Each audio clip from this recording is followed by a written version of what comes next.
কবরে প্রথম প্রশ্ন করা হবে, মার রব্বুক, তোমার রবের নাম কি? আমাদের রব কে? ওমা দীনুক, তোমার ধর্মের নাম কি? আমাদের ধর্মের নাম কি? বিশ্ব নবীর চেহারা দেখিয়ে বলা হবে, এই লোকটাকে তুমি চিনো কিনা? চিনি না আমরা? আমাদেরকে জিজ্ঞেস করা হবে, রব কে? বলবো আল্লাহ। ধর্ম কি? বলবো ইসলাম। এই লোকটারে চিনো নাকি? আমরা বলবো চিনি, আমাদের প্রাণের নবী মুহাম্মদ সাল্লাল্লাহু। তিনটা প্রশ্নের উত্তর করতে পারলে এডিশনাল আর একটা প্রশ্ন, ওমা ইলমুক। ফেরেশতারা বলবে, তুমি তিনটা প্রশ্নের উত্তর করলে কি করে? আপনাকে বলতে হবে, আমি কোরআন থেকে শিখেছি, আমি হাদিস থেকে জেনেছি। চিল্লায় বলেন ঠিক কিনা? তখন ফেরেশতারা বলবে, আহলান ওয়া সাহলান, মারহাবান, কংগ্রাচুলেশন, তুমি উত্তর করতে পেরেছো। ইফসাহু লাহু কবরুহু ৭০ যিরান, আপনার কবরটারে ৭০ হাত লম্বা বানিয়ে দেয়া হবে। ইফতাহু লাহু বাবুন ইলাল জান্নাহ, জান্নাতের দিকে দরজা করে দেয়া হবে। এই জন্য ইমাম বুখারী লেখছেন, শেষ কথায় চলে আসছি, এই জন্য ইমাম বুখারী লেখছেন, কবরের প্রথম প্রশ্ন কি? জোরে বলেন, বুইলা যান এটা আজকের থেকে, আমার মজলিসে বসা বুইলা যান, মান রব্বুকা প্রথম প্রশ্ন না। ইমাম বুখারী এটা মানে না, ইমাম মুসলিম মানে না। বুইলা যান, মান রব্বুকা প্রথম প্রশ্ন না।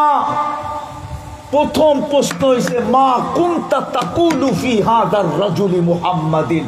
প্রথম প্রশ্ন হলো, বল আমার বন্ধুর রঙে তুই কতটুক রঙিন ছিলি, ওটা প্রমাণ কর। বন্ধুর কারণেই তোকে আমি এক ডোক পানির বিনিময়ে জান্নাত উঠায়া দিতে চাইছিলাম। বন্ধুর কারণেই তোকে এক রাত্র ৮৩ বৎসরের ইবাদত দিতে চাইছিলাম। বন্ধুর কারণেই তোকে আমি কুনতুম খায়রা উম্মাহ, শ্রেষ্ঠত্বের মুকুট পরায়া দিছিলাম। বন্ধুর কারণেই আমি তোকে কুদরতি হাত দিয়া বাছাই করছিলাম। হুয়াজ তাবাকুম, বন্ধুর কারণেই আমি ঘোষণা দিছিলাম শুহাদা আলান নাস, কিয়ামতের দিন আমি তোকে সাক্ষী হিসাবে দাঁড় করাবো। তোদের সমস্ত ইজ্জত আমার বন্ধুর কারণে। বন্ধু না আসলে তোদেরকে আমি ইজ্জত করতাম না, মাটিতে মিশায়া দিতাম। সব জাতিকে মাটিতে মিশায়া দিছে। কোন জাতিকে আল্লাহ বেশি দিন টিকতে দেন নাই, মাটিতে মিশাইয়া দিছেন, সমূলে ধ্বংস করছেন। আজকে আমাদেরও করতেছেন না, শুধু বন্ধুর কারণে। বন্ধুর সাথে ওয়াদা করছেন, আপনার উম্মতকে আমি সমূলে ধ্বংস করব না। আর করব তো কি করে? আপনি তো ওদের মাঝে থাকবেন, মদিনা মুনাওয়ারায় শুয়ে থাকবেন। আপনি যখন ওদের মাঝে থাকবেন, আমি ওদেরকে সমূলে ধ্বংস করব তো করব কি করে? এই জন্য ২-৪-১০ জন নবীর কবর চিহ্ন ছাড়া আর কোনো নবীর কবরের চিহ্ন নাই। কিন্তু ওগুলার ভিতরে সন্দেহ আছে, আমাদের নবীজির ভিতরে কোনো সন্দেহ নাই। 100 যে মদিনা মুনাওয়ারায় কে শুয়ে আছে? আরে কে শুয়ে আছে? মুহাম্মাদুর, এটাতে কোনো সন্দেহ নাই। আমি ইব্রাহিম আলাইহিস সালামের রওজাও দেখছি, কিন্তু ওটা তো সন্দেহ আছে। আমি ইউসা বিন নুনেরটাও দেখছি, ওটাও সন্দেহ আছে। আমি মুসা আলাইহিস সালামেরটাও দেখছি, ওটাও সন্দেহ আছে। আমি ওনার শ্বশুরেরটা দেখছি, ওটাও সন্দেহ আছে। আরো ৭০ জনেরটা দেখছি, সন্দেহ আছে। ইতিহাসের পাতায় লেখা আছে। কিন্তু মুহাম্মদুর রাসূলুল্লাহ যে মদিনা মুনাওয়ারায় আছে, এটা কোরআনে আছে, এটাতে কোনো সন্দেহ নাই। আপনি মধ্যখানে থাকবেন, কি করে ধ্বংস করবো? এই জন্য বেঁচে গেছেন। বিদায়, যদি আখিরাতের সমস্যাকে সমস্যা মনে করেন, সমাধান মুহাম্মদুর রাসূলুল্লাহ।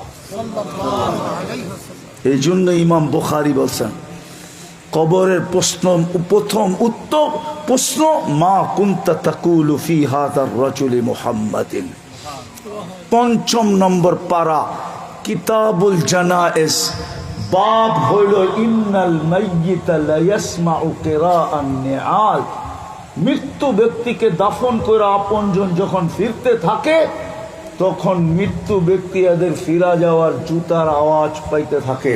তখনই ২ ব্যক্তি আসে, ২ ফেরেশতা আসে, আইসা মৃত্যু ব্যক্তিকে জিজ্ঞাসা করে, বল তুই আল্লাহর বন্ধুর রঙে কতটুকু রঙিন ছিলি, প্রমাণ কর। প্রমাণ করতে পারলে বাকি ২ প্রশ্নের আর প্রশ্ন করা হয় না, বাকি ২টার প্রয়োজন হয় না। আর প্রমাণ না করতে পারলেও বাকি ২টার প্রয়োজন হয় না। একের ভিতরে 3 রাখা।